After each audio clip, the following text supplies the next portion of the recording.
بسم الله الرحمن الرحيم. الحمد لله رب العالمين. اللهم صل وسلم على سيدنا محمد صلاة تخرجنا من ظلمات الوهم وتكرمنا بنور الفهم وطوب حولنا ما أشكل حتى يفهم إنك أنت تعلم ولا أعلم إنك أنت علام الغيوب. اللهم إنا نسألك فهم النبي وحفظ المرسلين وإلهام الملائكة المقربين.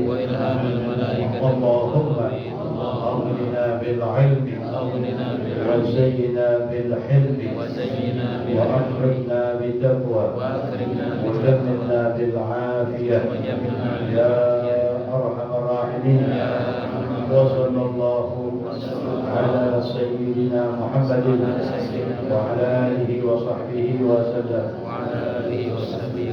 بسم الله الرحمن الرحيم. الحمد لله الذي هدانا لهذا وما كنا لنهتدي لولا أن هدانا الله. أشهد أن لا إله إلا الله وحده لا شريك له وأشهد أن سيدنا ونبينا محمدا عبده ورسوله لا نبي بعده. اللهم صل وسلم على سيدنا محمد مفتاح باب رحمة الله عدد ما في علم الله. صلاة وسلاما دائمين بدوام ملك الله وعلى آله وصحبه ومن والاه ولا حول ولا قوة إلا بالله. Alhamdulillah, bersyukur kepada Allah Subhanahu wa taala atas limpahan rahmat nikmat kepada kita. Kembali Allah kumpulkan kita dalam satu majlis yang mudah-mudahan diberkahi oleh Allah Subhanahu wa taala. Amin. Insyaallah pada malam hari ini kita akan berbicara ma yata'allaqu bil udhiyah yang berhubungan dengan kurban. Al-aslu fil udhiyati qauluhu ta'ala. Asal dasar dalil anjuran berkurban itu adalah firman Allah Subhanahu wa taala di dalam surah Al-Kautsar, yang mana sama-sama telah kita ketahui surah Al-Kautsar itu adalah surah yang terpendek di dalam Al-Qur'an. Hanya ada 3 ayat. Betul? Oh, insyaallah semuanya sudah hafal ya. Amin. Yang kagak hafal tunjuk tangan ada. Allah Subhanahu wa taala berfirman, faqala ta'ala bismillahirrahmanirrahim, inna a'tainakal kautsar. Sesungguhnya kami memberikan kepada engkau, khitab kepada Nabi sallallahu alaihi wasallam, al-kautsar. Para ulama mengatakan yang dimaksud dengan al-kautsar dalam ayat tersebut adalah telaga Kautsar. Inna a'tayna al-kautsar. Sesungguhnya kami memberikan kepada engkau wahai Nabi telaga Kautsar. Yang mana telaga Kautsar ini disifati oleh Nabi sallallahu alaihi wasallam, ma'uhu ahla abyadu minal laban wa ahla minal 'asal man syariba minhu syurbatan lam yarma' ba'daha abada. Telaga Kautsar disifati oleh Nabi airnya lebih putih daripada susu, lebih manis daripada madu. Siapa orang yang meminum dari telaga Kautsar seteguk, maka dia tidak akan merasakan haus selama-lamanya. Mudah-mudahan kita dianugerahkan Allah Subhanahu wa taala meminum dari telaga Kautsar baginda Nabi kita Muhammad sallallahu alaihi wasallam. Sebagian ahli tafsir menyatakan al-murad yang dimaksudkan dengan al-kautsar adalah al-khair al-katsir, kebaikan yang sangat banyak. Jadi sesungguhnya kami, kata Allah, memberikan kepada engkau wahai Nabi Muhammad kebaikan yang sangat banyak. Kebaikan yang sangat banyak. Bagaimana tidak dijadikan sebagai seorang nabi, dijadikan sebagai seorang rasul, bahkan pemimpin para nabi, pemimpin para rasul. Habibullah, menjadi kekasih Allah Subhanahu wa ta'ala. Bahkan dalam hadis qudsi Allah berfirman, laulaka ya Muhammad ma khalaqtul aflak. Kalau seandainya bukan engkau wahai Muhammad, enggak akan aku ciptakan yang alam semesta. Sallallahu alaihi wasallam. Jadi sesungguhnya kami memberikan kepada engkau wahai Nabi Muhammad al-khair al-kathir, kebaikan yang sangat banyak. Kemudian fasalli li rabbika wanhar.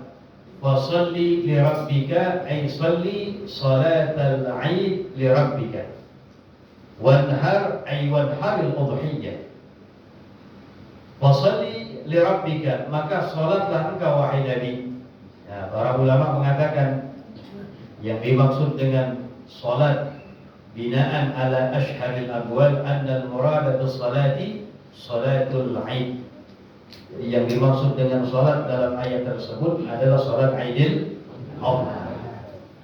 Nah, sehingga para ulama mengatakan kedudukan salat Aidil Adha itu lebih afdal daripada salat Aidil Fitr. Kenapa? Karena anjurannya termaktub di dalam Al-Quran. Wassalli li rabbika. Adapun kalau takbir mursal Aidil Fitri itu lebih afdal dari takbir mursal Aidil Adha.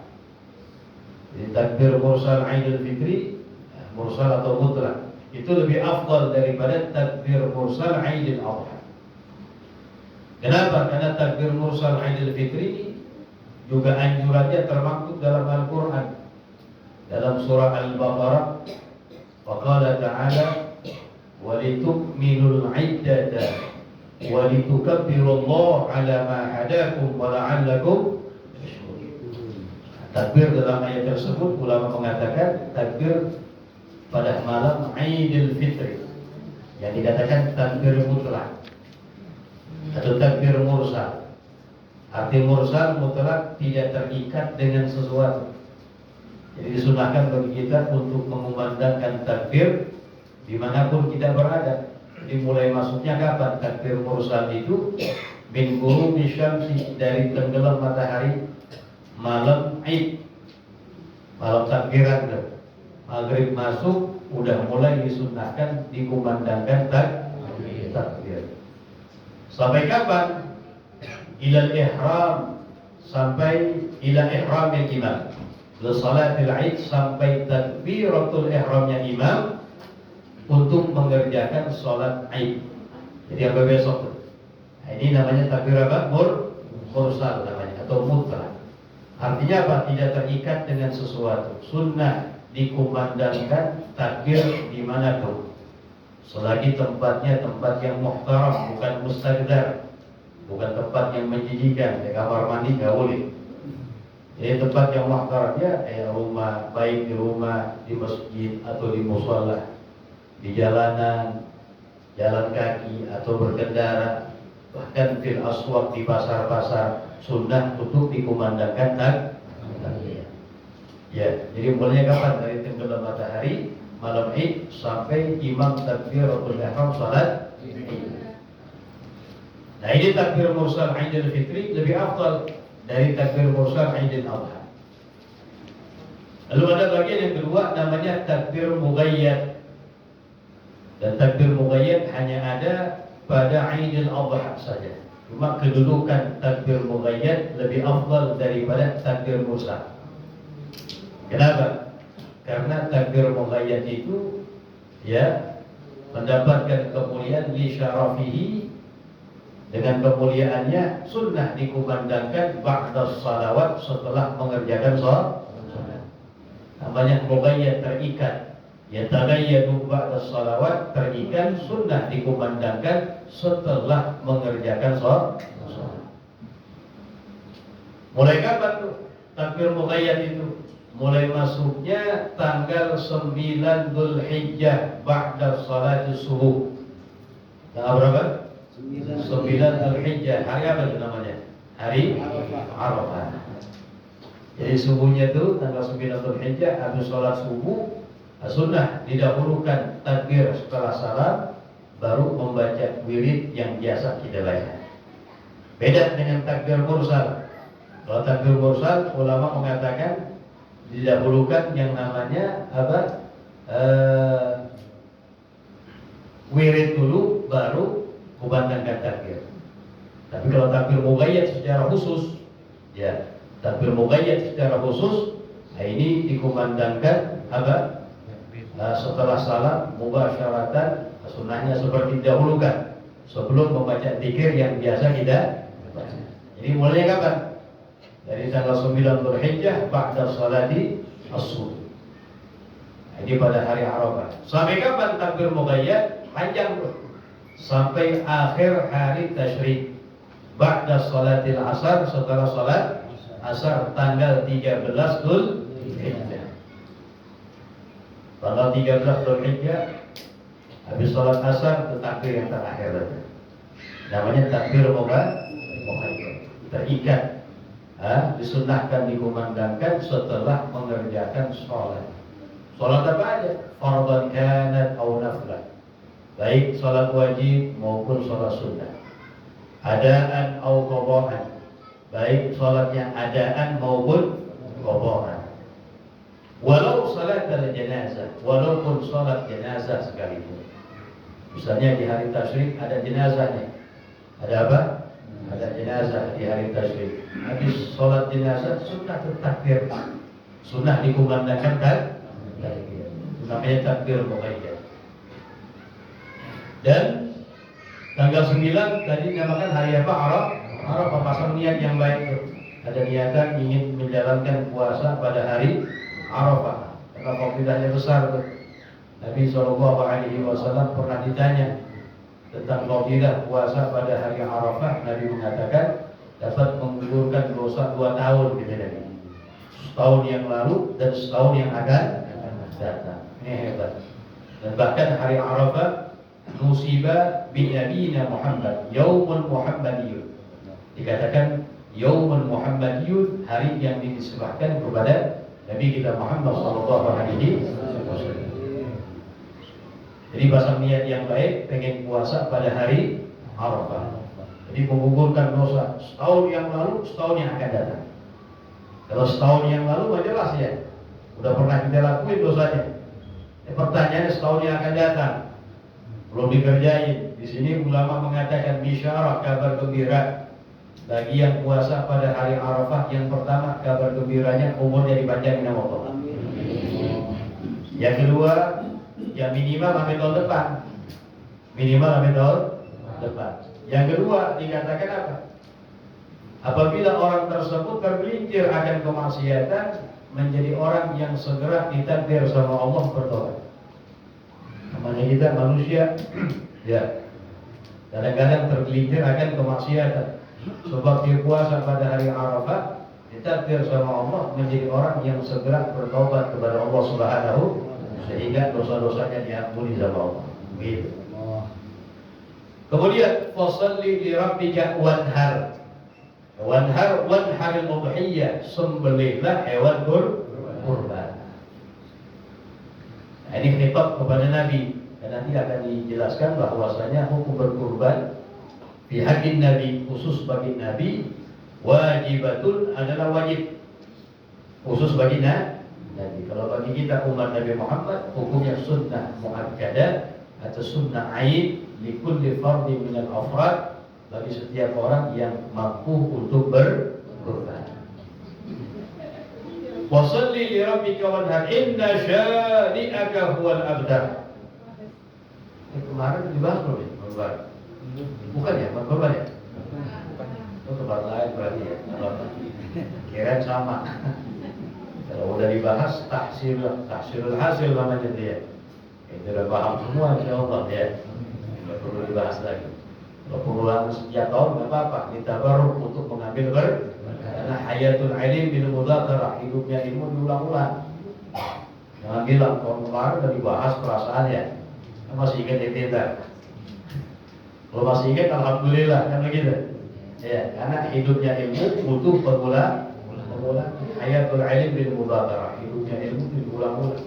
Ya, diingat-ingat diulang-ulang. Jadi berkurban bagi Nabi itu hukumnya adalah wajib. Kalau bagi kita umat Nabi, hukumnya sunnah muakkadah atau sunnah ain, tidak menjadi wajib kecuali apabila dinazarkan. Kalau dia nazar maka menjadi wajib. Yang asal hukumnya adalah sunnah. Jadi dalam syariat kita memang ada yang Allah kadang-kadang Allah wajibkan buat Nabi sebagian, tapi sunnah buat kita. Nah, di antaranya berkurban. Ada juga di antaranya kata ulama qiyamul lail, salat malam. Salat malam bagi Nabi wajib, bagi kita hukumnya sunnah. Wa minal laili fatahajjat bihi nafilatan lak 'asa an yab'atsaka rabbuka maqaman mahmuda. Kemudian fasalli li rabbika wanhar inna syani'aka huwal abtar. Inna syani'aka huwal abtar. Sesungguhnya orang yang menghina engkau wahai Nabi, yang mengejek-ejek engkau wahai Nabi, huwal abtar, dialah yang diputus oleh Allah Subhanahu wa taala. Ini turunnya itu ayat asbabun nuzul, sebabnya adalah ketika putra Nabi Muhammad SAW, putra tertua yang bernama Qasim. Makanya Nabi dipanggil Abul Qasim. Mata sagiran, meninggal waktu kecil dia. Maka orang-orang kafir Quraisy mengejek-ejek Nabi. Di antaranya yang bernama Al-Asi bin Wa'il mengatakan abtara Muhammad, terputuslah keturunan lakinya Muhammad, dibilang. Daripada meninggal, dibilang. Terputus keturunan laki Muhammad meninggal. Nabi gak marah, tapi Allah yang marah. Allah yang langsung jawab, turun itu satu ayat Al-Quran, inna syani'aka huwal abtar. Sesungguhnya orang yang menghina engkau, yang mengejek engkau, dialah yang diputus oleh Allah Subhanahu wa taala. Diputus dari apa? Dalam tafsirannya dikatakan al-mabtu minal khair, diputus dari kebaikan. Au minal ajib, diputus dari keturunan. Dialah yang menghina engkau, yang diputus oleh Allah Subhanahu wa taala. Sampai sekarang kita cari orang-orang yang menghina Nabi, nggak ada keturunannya. Abu Lahab ada di sini turunannya, nggak ada. Abu Jahal nggak, Al-Asi bin Wa'il nggak ada juga. Nah, inna syani'aka huwal. Dan berkurban ini adalah ibadah yang luar biasa, bahkan termasuk ibadah yang paling disenangi oleh Allah Subhanahu wa taala yang dilakukan oleh anak Adam pada hari raya Idul Adha. Sebagaimana sabda Nabi sallallahu alaihi wasallam, "Ma 'amila ibnu Adam yawman nahri min 'amalin ahabba ila Allah min iradati dam." Kata Rasulullah, amal yang paling disenangi oleh Allah yang dilakukan oleh anak Adam pada hari raya Idul Adha adalah menyembelih kurban. Itu amal yang paling disenangi oleh Allah pada hari raya Idul Adha. Dan Nabi SAW dari sahabat Anas bin Malik, hadis yang diriwayatkan oleh Imam Bukhari, dhahat Nabi sallallahu alaihi wasallam bi kabshin amlahin agranin ذبحهما بيده الكريمة وسمى وكبر ووضع رجله على صفاحهما. Jadi Nabi SAW berkorban dengan 2 ekor domba kibas, ya, domba yang dua-duanya berwarna putih amlahin, atau ulama mengatakan warna putihnya lebih dominan. Agronin yang dua-duanya bertanduk, dzabahahuma biyadihil karimah, disembelih sendiri dengan tangan Nabi sallallahu alaihi wasallam yang mulia. Wasamma wa kabbara, sebelum sembelih Nabi bertakbir, wasamma membaca bismillah, wa kabbara bertakbir, ya. Wa wa'arijlahu ala safahihima, ala safahihima, dan Nabi meletakkan kakinya itu di atas leher Nabi. Dulu tuh orang Arab motong sendiri aja. Sampai sekarang mungkin kalau kambing sendiri ya, mungkin beragam-ragam kan ya. Kambing doang beragam-ragam. Ini motong sendiri, lehernya digencet sama apa namanya kan? Kaki dipotong begitu. Sallallahu alaihi wasallam. Sekarang kita berbicara hukum berkurban. Tadi jelas ya, kalau bagi Nabi hukumnya adalah wajib. Bagi kita umat Nabi hukumnya adalah apa? Sunnah muakkadah atau sunnah ain. Bagi setiap individu yang memiliki kemampuan. Al-mukhatab bil udhiyah, yang diminta untuk berkurban siapa sih? Ada syaratnya. Al-muslimu, yang pertama orang Islam. Al-balighu, yang balik. Al-adilu, yang berakal. Al-hurru, yang merdeka. Al-mustati, yang mampu. Yang mampu. Ini yang terakhir aja yang kita bahas tadi. Apa sih yang dimaksud dengan mampu di sini? Wal muradu bil mustati, yang dimaksud dengan orang yang mampu, kalau dihukumi oleh syariat dia itu sebagai orang yang mampu dengan definisi nanti yang kita bahas, maka kalau dia meninggalkan hukumnya makruh. Jadi orang yang syariat mengatakan dengan definisi yang nanti kita akan baca, dia dihukumi orang yang mampu, kalau meninggalkan hukumnya menjadi makruh. Jelas ya? Wal muradu bil mustati, yang dimaksud dengan orang yang mampu apa sih? Kadang-kadang kita korban orang mampu nungguin duit, dulu punya duit 100 juta misalnya, punya duit 50 juta bang. Enggak. Ini gimana orang mampu? Man yaqdiru 'alaiha, orang yang mampu atas korban, fadilatan an hajatihi wa hajati umudihi yaumal 'id wa ayyami tasyrik. Jadi orang yang mampu atas berkorban, yang mana kemampuannya itu fadilah, melebihi dari kebutuhan dia, kebutuhan orang-orang yang menjadi tanggungan dia pada hari raya Idul Adha dan 3 hari tasyrik. Berarti berapa hari? 4 hari. Hari raya sama 3 hari tasyrik. Gampangnya begini. Ini 4 hari kejamin semuanya, kejamin kebutuhan buat saya dan orang-orang yang menjadi tanggungan saya, sandang pangannya kejamin 4 hari. Kemudian ada lebih, yang mana lebihnya itu mencukupi untuk beli korban. Maka kalau seperti itu dia dihukumi orang yang mampu. Kalau orang yang mampu disunnahkan sunnah ain baginya untuk berkorban, kalau meninggalkan menjadi makruh. Sekarang kita hitung-hitungan ya, biar banyak yang korban tar. Ada satu keluarga, ayah, ibu, anak 3 dah, berarti 5 dia. Ini kebutuhan kalau buat 5 orang sehari berapa sih? Taruh dah 200.000, kalau lumayan tuh ya, udah makan enak tuh. 200.000. Ini kita ambil contoh aja, biar gampang-gampangan. Kalau misalnya 4 hari berapa tuh? 800. Ini bulan punya tabungan 10 juta. Berapa? 10 juta. 4 hari, seharinya 200, 800. 10 pulang 8 berapa tuh? Jadi 9 juta 200. Kira-kira 9 juta 200 cukup gak beli kurban tuh? Cukup, beli kambing cukup ya. Yang 4 juta, yang 3 juta. Nah ini kalau seperti itu dia dihukumi orang yang mampu. Artinya kalau meninggalkan hukumnya menjadi makruh. Ini kita contoh yang 10 juta kegedean juga ya. Bisa minim lagi itu 8 juta ya. Jadi seperti itu. Kalau dihukumi orang yang mampu, kalau dia meninggalkan menjadi makruh. Itu makna al-mustati, orang yang mampu.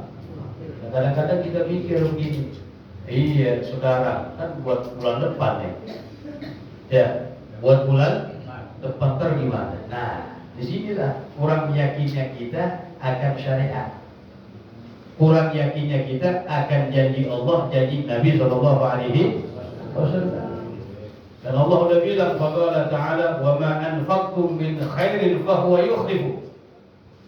Dan Apa-apa yang kalian infakkan dari kebaikan pasti akan diganti oleh Allah Subhanahu wa Ta'ala. Masa kita nggak yakin? Mau mikirin jauh banget bulan depan kalau masih hidup. Mudah-mudahan panjang yang kita nggak tahu perkara yang gaib itu termasuk. Atau sabda Nabi SAW, Nabi bersabda, "Ma naqasa malun min sadaqatin bal yazdad bal yazdad bal yazdad." Kata Rasulullah, tidak akan berkurang harta yang disedekahkan. Bertambah, bertambah, dan bertambah sampai diulang-ulang sama Nabi sebanyak 3. Ulama bilang begini, kalau Nabi mengucapkan sekali sudah cukup deh. Wajib bagi kita untuk mengimani, betul. Cuma Nabi tahu kita ini orang yang butuh kepada taukid, penguatan, sehingga diulang-ulang sama Nabi sebanyak 3 kali. Jadi kalau kita yakin hal yang demikian, insya Allah digampangin sama Allah Subhanahu, diganti yang lebih adha'afan mudha'afah, yang berlipat ganda. Gak bakal berkurang berkah datang dari kanan dari kiri. Yakin model begitu. Jadi kalau misalnya tadi yang tergolong mustadi yang seperti itu, berusaha bidibit nafsi dengan hati yang lapang. Jangan karena terpaksa, wala bitafakhur, bukan untuk bangga-banggaan dan lain subhanallah, karena Allah Subhanahu wa Ta'ala. Kemudian kita berbicara sekarang tentang syarat-syarat daripada kurban ini. Al-Imam Al-Juri bilang begini, al-hasilu anna quyud al-udhiyati salathatun. Kesimpulannya dibilang bahwasanya syarat-syarat berkurban itu 3. Berapa ada di? 3. Al-awwalu, syarat yang pertama, kaunuha minan na'am. Ada kurban itu harus dari binatang ternak yang 3. Ini binatang ternak yang 3, onta, sapi, sama kambing. Sumiyat bin na'am, dinamakan dengan an-na'am, min bahimatil an'am, disebutkan dalam Al-Quran. Jadi hewan yang 3 ini hewan yang hebat ini. Dinamakan bin na'am, sumiyat bin na'am likasrati ni'amila fiha. Ulama mengatakan hewan yang 3 dinamakan an-na'am, jamak daripada nikmat. Kenapa? Karena banyaknya nikmat Allah yang Allah letakkan pada hewan yang 3 tersebut. Tanpa kita sadari, kita cuma taunya makan doang, betul. Kita ajak berpikir sedikit, ini bagaimana nih hewan yang 3 luar biasa. Makanya dalam bab zakat, tentang bab hewan, zakat hewan piaraan ternak, hewan yang 3 itu bab kitabun na'am, an-na'am. An-na'am maksudnya apa? Hewan yang 3, onta, sapi, sama kambing. Kita ambil contoh kambing dah. Ini kambing luar biasa. Begitu juga sapi, onta. Kambing kalau kita koreksi ya, tanya sama orang, itu kambing lahirnya berapa sih? Anaknya paling 1 sama 3 jarang deh. Apalagi 4. Ya paling banyak 1 atau 2. Nah, saudara kita miara kambing di Sukabumi banyak, ratusan. Begitu, paling 1, 2 juga jarang. 1 seringnya. Wah, kambing ngelahirin 1, 2, paling cepat 7 bulan itu. Ya, paling cepat 7 bulan. Biasa setahun baru mungkin bisa lahir lagi. Nah ini kambing kalau kita koreksi tiap hari dipotong berapa ribu?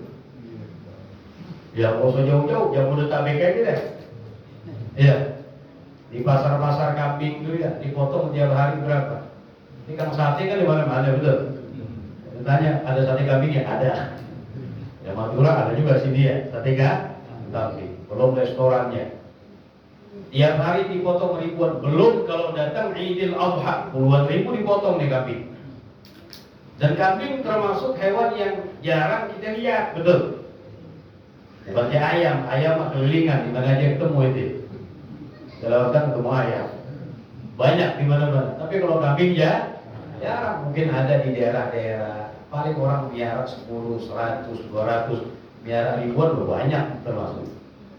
Dipotong tiap hari ribuan. Oh nggak bisa habis kambingnya. Padahal beranaknya nggak ada. Hah? Lupa. Coba kalau kucing 1000 jabari dipotong cepat nggak habis aja. Oh cepat ya. Kalau kucing beranaknya banyak, 5, 7. Betul. Ini tanpa kita sadari. Makanya sumiyat bin na'am. Itu hewan yang 3 dinamakan dengan na'am likasrati ni'amila fiha, karena banyaknya nikmat Allah yang Allah letakkan pada hewan tersebut. Jadi harus syarat yang pertama kaunuhan minan na'am, berkurban harus dengan binatang ternak yang 3 aja. Tidak boleh selain daripada yang 3. Ini menurut jumhurul ulama. Jadi korban pakai ayam kagak sah. Harus pakai hewan yang entah sapi atau semananya kerbau, onta dan kambing. Selain yang itu maka tidak sah. Walaupun oleh Imam Bajuri disebutkan ya, ada Wa'an bin Abbasin yang dikenal dengan madhab bin Abbas ini, annahu yakfi iraqatul dam walau min dajajin aw awaz kama qalahu al-Maidani. Madhab bin Abbas namanya. Yakfi dibilang iraqatul dam, mengalirkan darah penyembelihan walaupun dari seekor ayam dibilang, atau bebek. Ini ala madhab Ibn Abbas. Tapi jumhur ulama mengatakan tidak sah berkurban kecuali hewan yang 3 tadi. Sekedar pengetahuan aja. Wa kana syekhuna, kata Imam Bajuri, dan ada guru kami, ya'murul faqira bitagridihi, memerintahkan orang yang fakir yang enggak mampu berkurban untuk bertaglid ngikutin pendapat mazhab Ibn Abbas. Ya Allah, ini udah tua nih, dari awal enggak pernah kurban, cuma makan daging kurban doang. Kurban kagak pernah. Udah tua nih. Kata gurunya Imam Bajuri, enggak apa-apa dah, taglid ikutin pendapat mazhab Ibn. Kambing jatuh makin mahal, betul. Allah belum kurban, ya udah dah, besok nih kita yang gagal kurban misalnya belum ada kemampuan, taklid dah, ikutin pendapat mazhab Ibn Abbas. Kayak ke pasar, iri di situ ya, ya ayam jago 1, ya, jangan bawa ke musola ya. Oke, mesti terima ya. Terima ayam sini, kan ya? Coba enggak? Ente bawa pulang ke rumah, potong. Itu sumber dah. Habis sholat Id 98 dah ya. Setelah itu dah hari tasik nama bapak. Potong lah. Allahumma hadhihi udhiyati fataqabbal minni, ya Allah, ini adalah hewan kurban saya, terimalah dari saya. Siangin dah. Ya. Potongin dagingnya, siangin, potong-potong, mentah kasih tetangga yang fakir yang miskin. Jelas ya? Taglid ikutin pendapat mazhab Ibn. Jangan ngomong-ngomong korban saya, jangan. Yang bingung ada ceker ini. Diam-diam aja untuk amal pribadi. Nah ini gurunya Imam Bajuri bilang itu. Wa kana syekhuna, dan ada guru kami ya'murul faqira, memerintahkan kepada orang yang enggak mampu kurban, bitaglidihi, untuk bertaglid mengikuti pendapat mazhab Ibn Abbas. Jelas ya? Begitu, nggak apa-apa buat amal pribadi kita. Itu. Tapi yang punya duit jangan ayam. Namanya bakal, namanya dia. Kalau punya duit, ya korban yang cakep kalau bisa, yang besar, bermanfaat buat orang banyak. Bahkan wayakisu alal udhiyati al aqidah, dikiaskan atas kurban akikah. Sehingga yaqul, berkata, liman wulida lahu maulud, kalau ada orang baru mendapatkan anak, maka dikatakan kepada Aik bidika ala madhab Ibn Abbas, berakikahlah kamu walaupun dengan ayam menurut madhab Ibn Abbas. Kadang-kadang ada di antara kita masih kecilnya orang tuanya ya karena keadaan belum akikahin dia, betul. Kemudian kan sunnah kalau kita udah balik belum diakikahkan, mengakikahkan sendiri. Belum punya duit juga nih, hampir tua, masa gak akikah? Udah dah, kata imam gurunya ngabejurit, taklid dah, ikutin pendapat mazhab Ibn Abbas. Ente ke pasar, sono gini, beli ayam 2 biji, jago lagi. Potong dah di rumah, diniatkan akikah buat kita. Suruh bini aja dah masak semur, betul? Iya, bagi-bagi dah tetangga di sini. Ya, tadi ada bilang, jangan bilang-bilang nih akikah saya, jangan. Bingung ya yang terima. Wah, ada jalurnya di ya udah, asal bagi aja. Taklid ikutin pendapat mazhab Ibn Abbas. Begitu ya. Tapi yang punya duit jangan akikah sama ayam, jangan kambing. Itu yang pertama. Jadi kaum muhat minan na'am, harus dengan binatang ternak yang 3 tadi. 7 jumhur ulama. Selain yang 3 maka tidak sah. Dan hewan yang ternak tersebut yang 3 tersebut ada syarat-syarat sahnya, baik dari segi umur maupun dari segi sifat fisik hewan tersebut. Kalau dari segi umur, kalau hewannya unta, nggak ada unta. Syarat sah dijadikan kurban umur 5 tahun lebih. Yang kedua, kalau hewannya sapi termasuk kerbau di dalamnya, maka syarat sah dijadikan kurban umurnya 2 tahun lebih. Berapa? 2 tahun lebih. Kalau hewannya berupa kambing, kambing terbagi 2, dha'nun wa ma'az. Yang pertama, kalau kambingnya berupa dha'nun, yaitu kambing domba. Kambing domba dengan berbagai macam jenisnya. Domba Garut, domba apalagi itu, ibas, domba gembel yang kecil ya. Sama kan domba juga yang mulutnya wol. Maka syarat umurnya ada 2 ya. Boleh 1 tahun lebih, udah boleh 1 tahun lebih. Atau bahkan kurang dari setahun, tapi di atas 6 bulan dengan syarat ada bagian gigi depannya yang sudah tanggal. Bahasa kita di kupak. Orang Jawa bilang towel, iya. Well ke towel tuh. Bukan towel juga. Well, iya. Orang Jawa bilang. Orang kita bilang apa? Kupak. Jadi kalau domba itu 1 tahun lebih, walaupun belum kupak nggak apa-apa. Atau 1 tahun kurang, tapi di atas 6 bulan dengan syarat sudah ada gigi depannya yang tanggal kupak. Yang kedua, kalau kambingnya ma'az. Ma'az ini kacangan atau ma'az, kambing selain kambing domba dengan berbagai macam jenisnya. Kambing Jawa, kambing kacang, kambing etawa. Ini kan jenis kambing yang bukan kambing domba. Maka syarat umurnya sama kayak sapi, 2 tahun lebih. Berapa? 2 tahun lebih. Itu yang sah dijadikan kurban. Nah kita bagaimana? Kita nggak paham nih. Apakah boleh bersandar dengan pendapat penjualnya tentang umurnya? Karena kita nggak paham. Nah, ulama bilang, yajuz ayya'tamida 'ala al-qaulil ba'i. Boleh dia bersandar atas ucapan penjualnya, tapi dengan syarat itu kambing lahirnya ya dari lahir memang ada sama penjualnya. Kebanyakan kan udah jadi baru diambil ya. Kalau yang demikian, yarji ila ahli al-khibrah. Kita kembali kepada orang yang paham, berpengalaman tentang hal itu. Boleh kita bawa orang yang paham ini, kira-kira kambingnya udah cukup umur belum buat kurban.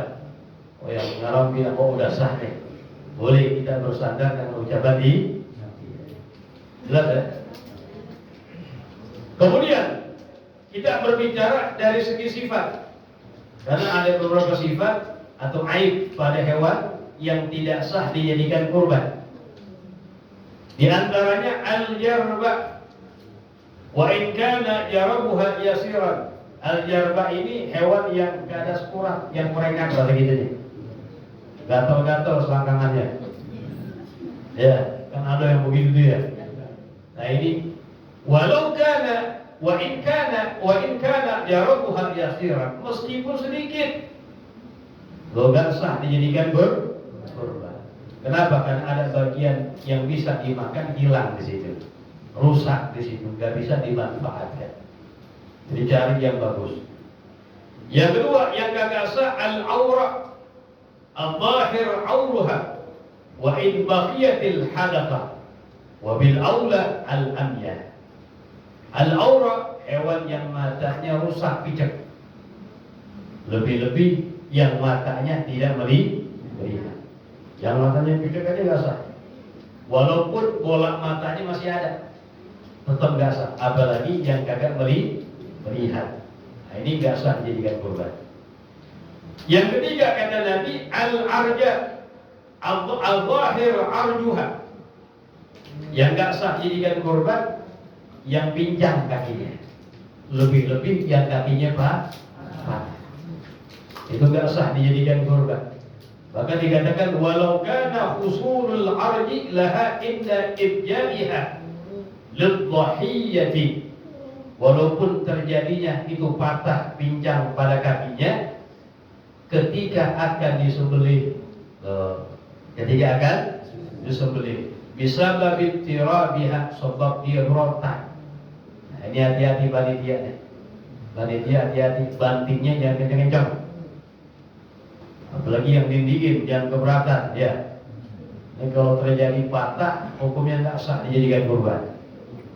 Nah, ulama bilang walaupun terjadi patahnya tersebut atau pincangnya ketika akan dibalikan untuk disembelih. Kalau terjadi seperti itu gimana? Kan bisa aja terjadi itu ya. Bantingnya kekencangan, ya, patah kakinya. Gimana? Jangan dipotong dulu. Nah, kita lihat, ini pemiliknya siapa nih? Panggil pemiliknya. Kita maaf dulu panitia yang baik-baik, ya. Karena kesalahan. Bilangin secara hukum syariat, hewan yang kakinya patah, pincang yang jelas atau patah tidak sah dijadikan kurban. Nah, kami nggak sengaja, gimana nih? HP potong aja, HP bapak mau ganti. Ya mungkin dia bilang, ya saya maafkan, potong aja deh. Cuman kalau dipotong syariat mengatakan bukan kurban, dibilang. Karena nggak sah. Cuma jangan takut, niatnya sampai insya Allah gitu. Paham tuh? Karena kita bicara seperti itu, barangkali aja dia mau ganti yang baru tuh. Nah begitu. Jadi jangan langsung diberitahu dulu kepada pemiliknya. Baru dah disembelih. Walaupun menurut hukum dikatakan tidak sah dijadikan kurban, cuma insya Allah Allah niatnya baik di sini. Niat makbulah, insya Allah niat sampai dan diterima oleh Allah Subhanahu wa Ta'ala. Kemudian al-maridah, yang gak sah dijadikan korban, hewan yang sakit. Al-zahir marabuha, yang jelas nampak sakitnya. Dia aja di pojokan berangkat aja ya. Kasih makan gak mau, dikasih lontong gak mau, kasih kebab gak mau, diam aja. Jadi gak mau makan udah diam. Ya yu'asir fil laham, sebab sakit mau makan gak mempengaruhi daging kita. Jadi kurang dagingnya dan jelek, kurang bagus. Nah, ini gak sah dijadikan kurban. Kemudian al-ajfa allati la tungi, hewan yang sangat kurus sekali. Sangat apa? Kurus. Ada orang lewat bilang, ya ini mah ada dagingnya, dibilang. Ada lagi mama lewat bilang, ya ini paling 2 kilo doang dagingnya, dibilang. Saking kurusnya. Nah itu nggak sah juga dijadikan kurban. Kemudian yang nggak sah dijadikan kurban, al-maqtu'atul urun walau waqtuha, yang kupingnya keputus walaupun hanya separuhnya. Kadang-kadang ada aja pikiran, misalnya dia kupingnya putus. Kalau nggak putus namanya tebelah doang, tapi kagak putus, itu masih boleh namanya. Iya, sobek doang itu masih boleh. Yang nggak boleh ini terputus, nggak boleh, walaupun hanya sebagiannya. Sama juga buntutnya nggak boleh. Kalau ada yang terputus buntutnya walaupun hanya sebagian, itu juga tidak sah. Kemudian tidak sah juga dijadikan kurban, ya, hewan yang perempuan yang hamil. Kalau kagak hamil gak apa-apa. Cuma yang afdalnya kurban dengan hewan yang lagi. Boleh gak perempuan hewannya? Boleh aja. Cuma yang afdal laki-laki. Makanya yang banyak dijual kan laki rata-rata. Hewan perempuan nggak jadi masalah boleh. Dengan syarat tadi umurnya udah mencukupi segala macam, tapi dengan syarat tambahan satu, tidak sedang hamil. Lagi hamil, Ibn Hajar mengatakan nggak sah. Ya, nggak sah. Kemudian boleh nggak kita berkorban dengan kambing yang dikemiri? Yang dikemiri apa itu? Yang dipotong bijinya ya, sehingga nggak ada syahwat lagi buat kawin dah. Maka yujzi, hukumnya boleh dikatakan. Hukumnya boleh, karena pernah dilakukan sama Nabi Shallallahu Alaihi Wasallam. Biasanya kambing yang dikemiri badannya gede, nafsu makannya kuat. Kalau nggak pikir kawin lagi nih udah ya, makan aja udah gede badannya, makan tidur. Ya. Nah ini daripada syarat-syarat daripada hewan yang dijadikan kurban harus tadi kita perhatikan. Kemudian bagaimana hukum? Boleh gak seseorang berkorban itu untuk orang lain atau untuk orang yang telah meninggal dunia? Banyak pertanyaan kadang-kadang. Maka la yajuzu an yudhiya an ghairihi bi ghairi idzni. Jadi gak boleh berkorban untuk orang lain tanpa dengan izinnya. Tanpa dengan izinnya. Nah, ini misalnya korban sapi nih. Sapi kan maksimal berapa orang? 7 orang. Maksimal tuh ya. Satu boleh gak? Boleh buat 1 orang. Buat 2 orang boleh. Tapi maksimal tuh 7. Baru 6 orang nih, kurang 1. Kurang 1. Ada telepon sahibannya. Namanya izinin, minta izin sama dia. Ane minta izin ya. Nama ini ane mau masukin ya. Masukin sapi kurbanannya. Kemudian bilang 3.500.000, jangan tuh patungan namanya ya. Hadiah begitu. Kira-kira orang mau nggak? Ya mau. Kalau kamu goblok berarti ya kan begitu. Kalau korban gratis, ya. Izin sah. Tapi kalau anda kagak izin lagi, masukin dah namanya fulan bin fulan. Tanpa izin sama fulan bin fulan, maka hukumnya nggak sah di sini. Harus biiznihi dengan izinnya. Amma biiznihi walau maitan fayajuz. Adapun kalau dengan izinnya, walaupun orang yang telah meninggal, maka hukumnya boleh. Maksudnya apa tuh? Mayit sebelum meninggal pernah ada wasiat, pernah ada izin.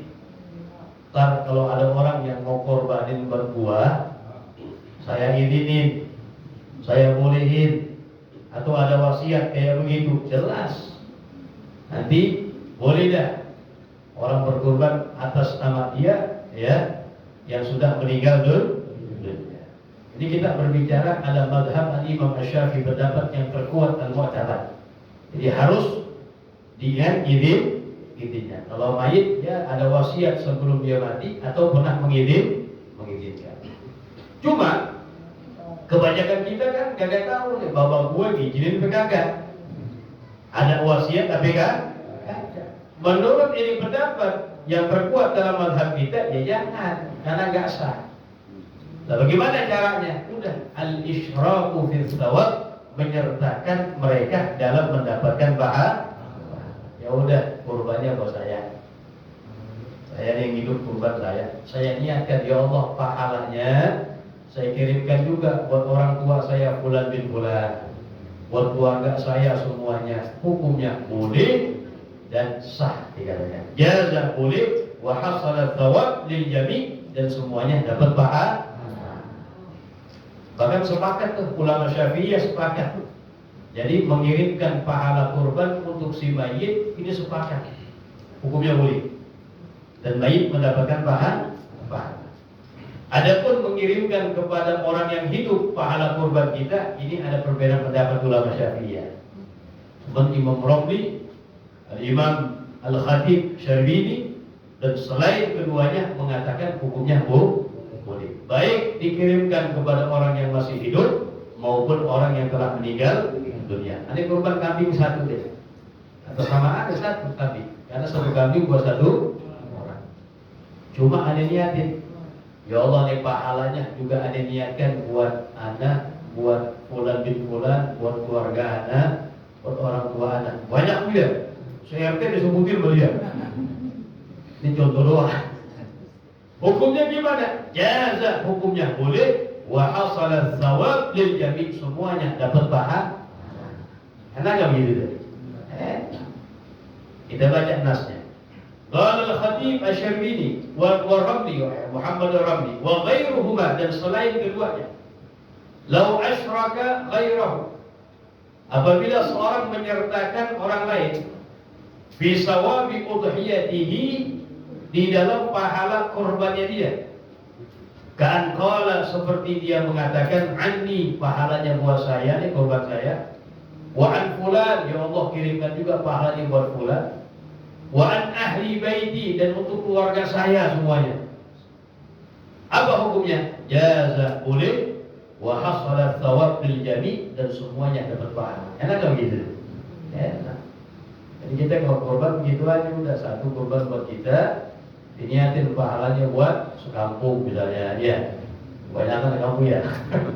Buat keluarga kita minimal seperti itu, orang tua kita. Tadi kita katakan apa? Hukum berkorban bagi orang yang mampu sunnah ain, ya, sunnah muakkadah atau sunnah ain bagi setiap orang yang mampu apabila meninggalkan menjadi mampu. Jelas begitu ya. Dan hukum berkorban bisa menjadi sunnah kifayah. Nah, kapan menjadi sunnah kifayah? Berkorban dalam satu keluarga yang berbilang. Keluarga yang berbilang itu ada satu yang berkorban, maka hukumnya menjadi sunnah kifayah. Apa definisi sunnah kifayah? Idza qama bihil ba'du saqatat talab 'anil baqi. Apabila ada sebagian yang mengerjakan, gugur tuntutan bagi yang lain. Gitu deh. Ini kita mesti perhatiin, kadang-kadang ada pendapat begini nih. Bukan pendapat sih ya, omongan di medsos. Nyalain lagi, nyalain orang ulama kita. Orang Indonesia sudah salah dari zaman dulu dibilang. Korban buat satu orang, korban buat satu keluarga dibilang. Ini salah memaknai sunnah kifayah. Jadi sunnah kifayah itu dalam satu keluarga yang berbilang. Kalau ada satu yang berkorban, maka gugur tuntutan bagi yang lainnya. Perhatiin, apa arti gugur tuntutan? Yang lain dari keluarganya yang dihukumi padahal mampu juga, sebab ada satu keluarganya yang berkorban dan dia tidak berkorban, menjadi tidak makruh baginya. Kenapa? Karena sudah ada satu perwakilan dari keluarga. Contoh biar gampang begini nih. Ada satu keluarga nih, 5 orang misalnya, ayah, ibu, anak 3. Alhamdulillah anak-anaknya sudah mapan, punya penghasilan, dikatakan sudah mencukupi, dan dianggap dengan definisi yang tadi orang yang mustati, mampu berkorban. Paham tak? Anaknya, ayahnya termasuk. Ada ayahnya satu berkorban. Kan tadi setiap individu dituntut ya. Ada satu keluarga yang berkorban, ayahnya misalnya. Maka yang lain gugur tuntutan bagi mereka. Apa arti gugur tuntutan? Yang gagal korban, yang padahal mampu dari dia, maka menjadi tidak makruh. Kenapa? Karena sudah ada perwakilan dari keluarganya. Itu maknanya idza qama bihil ba'du saqatat talab 'anil baqi.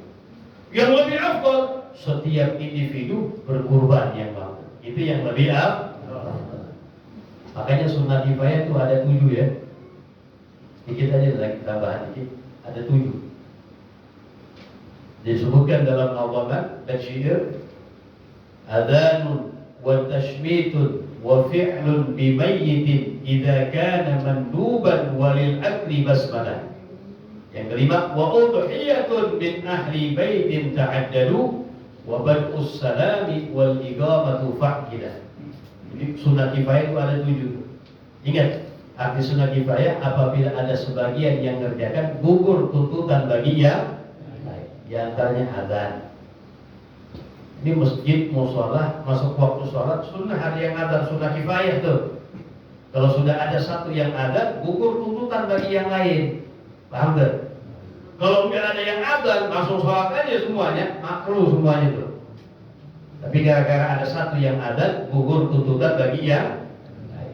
Adzanun wa tashmitun, yang kedua, mendoakan orang yang bangkis, yang ngucapin alhamdulillah. Ada orang, kita beramai-ramai nih, ada seorang di antara kita bangkis, dia ngucapin alhamdulillah, kan sunnah tuh. Nah, yang bangkis ngucapin alhamdulillah, kita nih yang dengar dituntut untuk mendoakan, bilang yarhamkallah. Dan itu hukumnya menjadi sunnah kifayah. Apabila ada satu yang jawab, yang doain, cukup. Artinya apa? Gugur tuntutan bagi yang lain. Arti gugur tuntutan, yang kagak jawab jadi kagak Tapi kalau kagak jawab semuanya, makruh semuanya itu. Gara-gara ada satu yang jawab, maka gugur tuntutan. Arti gugur tuntutan, yang kagak jawab menjadi kagak makruh. Yang bagus, semuanya jawab. Dia dapat pahala semuanya. Betul? Itu sunnah kifayah. Adzanun wa tashmitun. Yang ketiga, wa fi'lun bimayyitin idza kana manduban. Ngurusin jenazah dari perkara yang sunnah. Kalau yang empat kan fardu kifayah tuh. Mandiin, kafanin, sholatin, kubur, itu fardu kifayah. Yang sunnahnya diantaranya misalnya apa? Menghadapkan mayit ke arah kiblat. Lagi dibaringin tuh ya. Sebelum dimandiin lagi dibaring, disunnahkan menghadap di kepala, di sana kaki kemari kan gitu. Nah ini dituntut tuh yang ada di situ tuh, yang tahu akan kematian di mayit. Ada satu yang melakukan, cukup gugur tuntutan bagi yang lain. Kemudian yang keempat, walil akri basmalah, makan membaca bismillah. Kalau sendiri sunnah ain, ente makan gak baca bismillah sendiri makruh. Tapi kalau kita makannya beramai-ramai, sunnah kifayah, makan satu nampan berempat. Ada satu orang yang baca bismillah, yang tiga main badok aja, kagak baca bismillah. Sebab yang satu baca bismillah, yang tiga yang kagak baca menjadi kagak makruh. Idza qama bihil ba'du saqata talab 'anil baqi. Tapi yang dapat pahala yang baca. Yang tiga, kalau dia baca bismillah semuanya, dia dapat pahala semuanya. Ini untuk menggugurkan kemakruhan. Yang kelima, wa udhiyatun, itu bahasa kita. Wa udhiyatun min ahli baitin ta'ajjalu, berkurban dari satu keluarga yang berbeda. Ya dari itu ada satu yang berkurban, gugur tuntutan bagi yang lain. Ingat, arti gugur tuntutan, yang mampu, yang kagak korban menjadi kagak makruh. Kenapa? Karena ada satu perwakilan dari keluarga. Kemudian yang keenam apa? Wabadus salami, memulai mengucapkan salam. Kita mau masuk ke rumah orang nih, ya sendiri jadi sunnah ain tuh. Kita masuk dan ngucapin salam makruh. Tapi kalau kita beramai-ramai bertiga, ada satu yang ngucapin salam, gugur tuntutan bagi yang lain. Yang kagak ngucapin jadi kagak makruh. Tapi kalau tiga-tiganya ngucapin kan berisik tuh ya. Ya nggak apa-apa, dapat pahala semua. Asal jangan ganggu orang aja. Yang terakhir, wal iqamatu fa'ilah, mengumandangkan iqamah. Itu sunnah kifayah. Kalau ada satu yang berjahit, gugur tuntutan bagi yang lain. Jelas ya? Itu. Wallahu a'lam. Ada pertanyaan sebelumnya? Ini masih kurang sebenarnya. Berapa? Ini kan jatuhnya di Jumat ya. Apa? Ini air raya. Iya betul ya. Itu kan khutbahnya ada dua, itu gimana? Hah? Dua kiblat sama Idul Adha sama Jumat. Iya. Itu maksudnya gimana tuh? nanya Jumatnya wajib kan itu maksudnya? Iya. Iya gitu. Ya wajib aja. Kalau mereka mau Jumat wajib ya. Memang ada riwayat ahli badiyah ya. Dulu di kota Madinah, yang orang-orang yang ada di pegunungan pas Id pada hari Jumat Mereka jalan kan jauh dulu ya dari rumahnya ke Madinah, ke kota Madinah untuk Id bersama Nabi jauh. Dari subuh jalan tuh, ya jam 2 jam 2. Habis sholat Id pulang mereka. Nabi bilang Jumat nggak usah balik lagi dah ya, gugur bagi mereka kewajiban Ya, ya kalau kita orang kayak begitu ini masalah. Cuma al-mu'tamad dalam mazhab kita nggak ada berat wajib tuh. Ya, jangan ngambil yang enteng-enteng banyak orang. Mau udah tidur aja Jumat nggak wajib. Nah, wajib bagi kita. Yang lagi wajib. Kalau enteng kayak orang Badui kita kemarin. Ya, memang ada pendapat begitu, ada riwayatnya begitu. Ada lagi? Ya. Ini Beb, syarat orang yang menyembelih hewan kurban deh, Ya. syarat-syaratnya. Karena sekarang ini kan kebanyakan ada yang dari jagal, Iya. dari jagal. Kemudian kapasitas dia kita tahu sekarang kita tahu ada yang tidak. Iya. Dia pakai celana pendek, kemudian dia mohon maaf dalam tanda kutip ibadahnya jarang gitu, sholat gitu. Ya. Karena ada hukum-hukumnya seperti itu. Ya, kalau dalam sah pemotongan asal dia seorang muslim sah. Nah, cuma yang afdal al-muslimut taqi, orang muslim yang bertakwa gitu. Tapi bicara sah, tidak sahnya sah.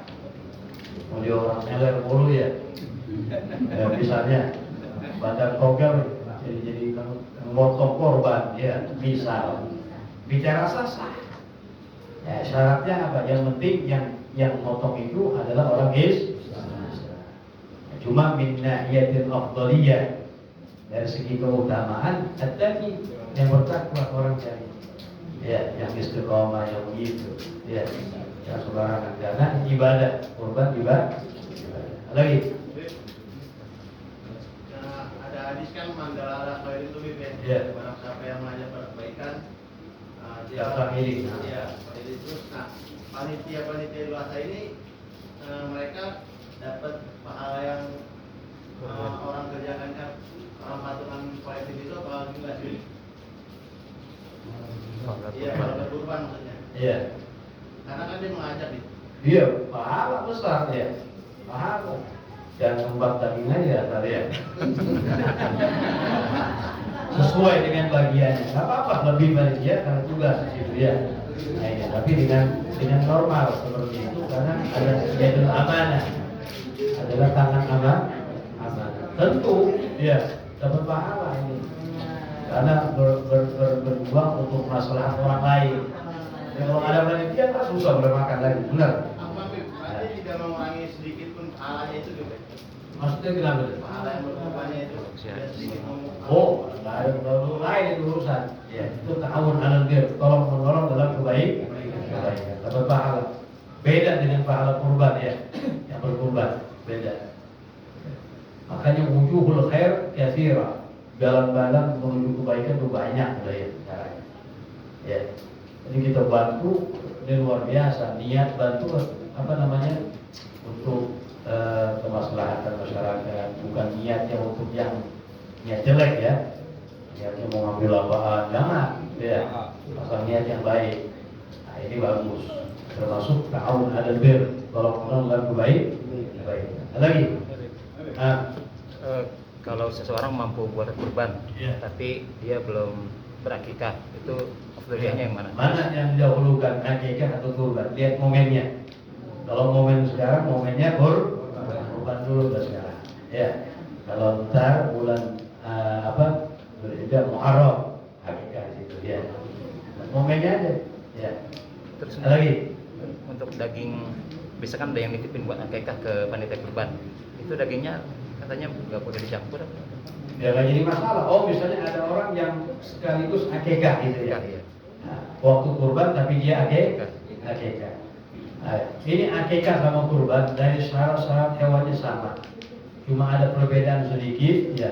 Di antara perbedaannya kalau kurban dagingnya wajib dibagikan dalam keadaan mentah. Kalau akikah sunnah dalam keadaan matbuh udah dimasak. Mentah boleh nggak? Boleh. Kalau kurban wajib mentah. Nggak boleh tuh ya panitia itu dimasakin aja bikin sempurna ya.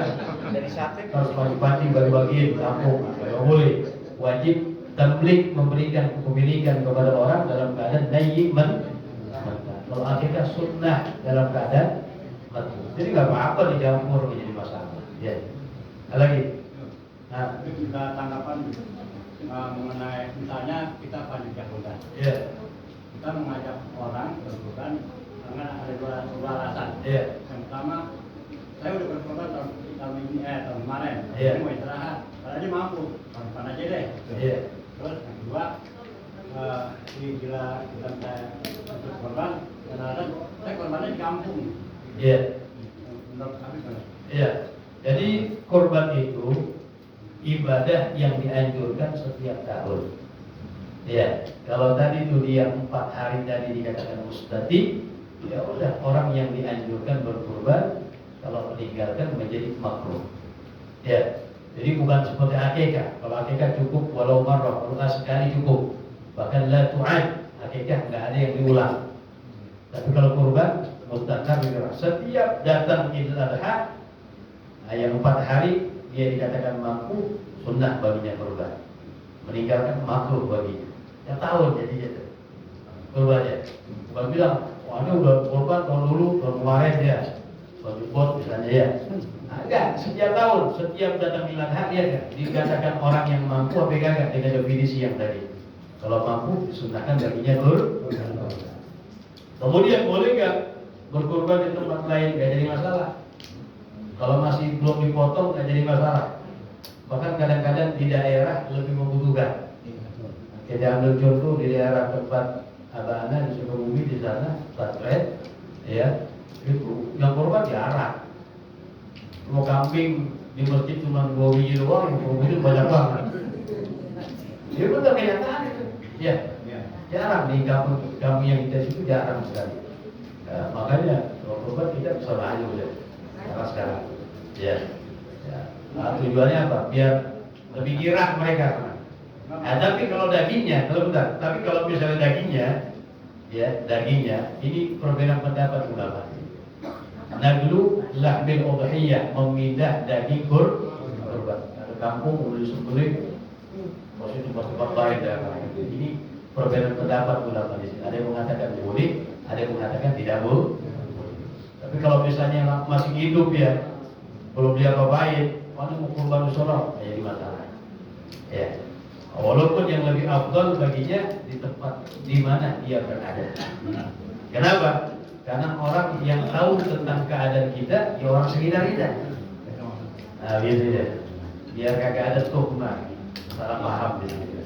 Amin. Wallahu a'lam. وصلى الله على سيدنا محمد النبي الأمي وعلى آله وصحبه وسلم والحمد لله رب العالمين يا ربنا اعترفنا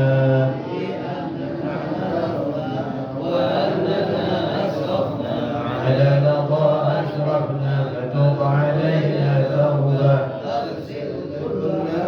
واغفر لنا العورات وآمن روعاتي واغفر لوالدينا ربي